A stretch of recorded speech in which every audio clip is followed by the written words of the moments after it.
যদি কোনোদিন কিছু হতে চান তাহলে একটি ঈগল হবেন, কিন্তু কোনোদিনই একটি তোতা পাখি হবেন না। তোতা পাখি বলতে তো পারে অনেক কিছুই, কিন্তু কোনোদিন ঈগলের মতো অ্যাটিটিউড রাখতে পারে না। ঈগল বলে অনেক কম, কিন্তু আকাশের সব থেকে উপরে উঠতে পারে, আর বাকি পাখিদেরও রাজা হলো ঈগল। আজ আপনি এমন 5টি পয়েন্টকে জানতে চলেছেন যা প্রতিটি মানুষকেই একটি ঈগলের কাছ থেকে শেখা উচিত। জীবনের সব থেকে বড় শিক্ষা রয়েছে এই 5টি পয়েন্টে। First lesson, eagle fly alone. Eagle একাই আকাশে ওড়ে এবং বাকি অন্যান্য পাখিদের তুলনায় সব থেকে উপরে ওড়ে। ঈগল একাই উড়বে, কিন্তু কোনোদিনই অন্যান্য পাখিদের সাথে আকাশে উড়বে না। হয় সে অন্য ঈগলের সাথে উড়বে, নয়তোবা সে একাই উড়বে। আর এর থেকে আমরা এই শিক্ষা পাই যে ছোট চিন্তাধারাযুক্ত লোকেদের থেকে আমাদের সবসময় দূরে থাকা উচিত।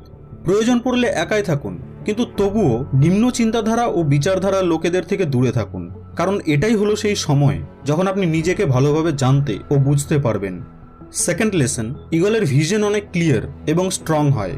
ঈগল নিজের শিকারকে 5 কিলোমিটার দূর থেকে দেখে নিতে পারে, আর যখন সে একবার নিজের লক্ষ্যকে দেখতে পেয়ে যায়, তারপর রাস্তায় কতই বাধা আসুক না কেন সে নিজের লক্ষ্যে পৌঁছেই ছাড়ে। আর এর থেকে অনেক বড় একটি শিক্ষা পাওয়া যায় যে সবসময় নিজের ভিশন ক্লিয়ার রাখুন, আর নিজের লক্ষ্যে পৌঁছানোর জন্য কতই বাধা আসুক না কেন কোনোদিনই ভয় পাবেন না এবং পিছু পা হবেন না, সেই ঈগলের মতো। থার্ড লেসন, ঈগল কখনোই মৃত শিকারকে খায় না। ঈগল সবসময় জীবিত শিকারকে খায়, সে মৃত শিকারকে ছুঁয়েও দেখে না। আর এর থেকে আমরা এই শিক্ষা পাই যে আপনার যে পাস্ট আছে সেটি মারা গেছে, আপনার অতীত শুকিয়ে গেছে, পচে গলে গেছে। তাই নিজের সেই মৃত পচাসরা থটে ধ্যান দেওয়া বন্ধ করুন, আর নিজের আগামী জীবিত ফ্রেশ লাইফটির উপর ধ্যান দিন। নিজের অতীতের পুরনো স্মৃতিগুলি যে আপনাকে বিরক্ত করছে সেগুলিকে সেখানেই মরে পড়ে থাকতে দিন। এই পাস্টের জায়গা পাস্টেই, একে বর্তমানে কোনোদিনই জায়গা দেবেন না, কারণ একবার যদি এই পাস্ট আপনার প্রেজেন্টে চলে আসে তাহলে এই পাস্ট আপনাকে কোনোদিনই প্রেজেন্টে বাঁচতে দেবে না। পাস্টে আপনার সাথে কতই খারাপ ঘটনা ঘটুক না কেন সেই সকল থটগুলি মারা গেছে। আর সেই ঈগলটির মতো হন যে কোনোদিনই মরে যাওয়া প্রাণীকে খায় না।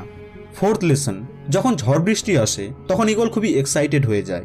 যখন ঝড় বৃষ্টি হয় তখন সমস্ত পাখিরা লুকোনোর জন্য নিজের বাসায় চলে যায় বা কোনো নিরাপদ স্থানকে খুঁজে সেখানে লুকিয়ে পড়ে, কিন্তু ঈগল ঝড় বৃষ্টি দেখে প্রচণ্ড মজা পায়। যখন জোরে বাতাস বয় তখন ঈগল সেই বাতাসের সাহায্যে আরও দ্রুত গতিতে উপরে উঠতে শুরু করে, আর উঠতে উঠতে এতটাই উপরে চলে যায় যে সে মেঘের থেকে উপরে পৌঁছে যায়। আর এর থেকেও একটি বড় শিক্ষা পাওয়া যায় যে বিপদের মধ্যেও এক্সাইটমেন্টকে খুঁজে বের করুন। নেপোলিয়ন হিল বলেছিলেন যে প্রতিটি প্রবলেম তার সাথে একটি বড় অপরচুনিটিকে নিয়ে আসে।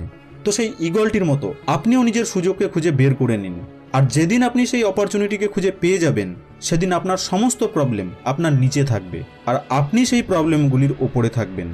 ফিফথ লেসন, ঈগল নিজের বাসা থেকে সফট এবং নরম খড়কুটোকে ফেলে দেয়, যাতে ঈগলের যে বাচ্চারা আছে তারা যেন সেই বাসায় কমফোর্টেবল না হয়ে যায়, কারণ যদি তারা সেই বাসায় একবার কমফোর্টেবল হয়ে যায় তাহলে তারা সেখানেই থাকতে ভালোবাসবে।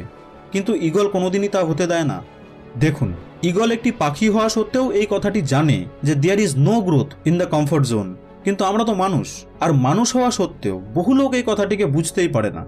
আপনি যত বেশি কমফোর্ট জোনে থাকবেন আপনার লাইফ আগামী দিনে ততটাই আনকমফোর্টেবল হতে থাকবে। আশা করছি এই ভিডিওটি আপনাকে ভালো লেগেছে। আপনাদের সঙ্গে আবার দেখা হবে নেক্সট ভিডিওতে।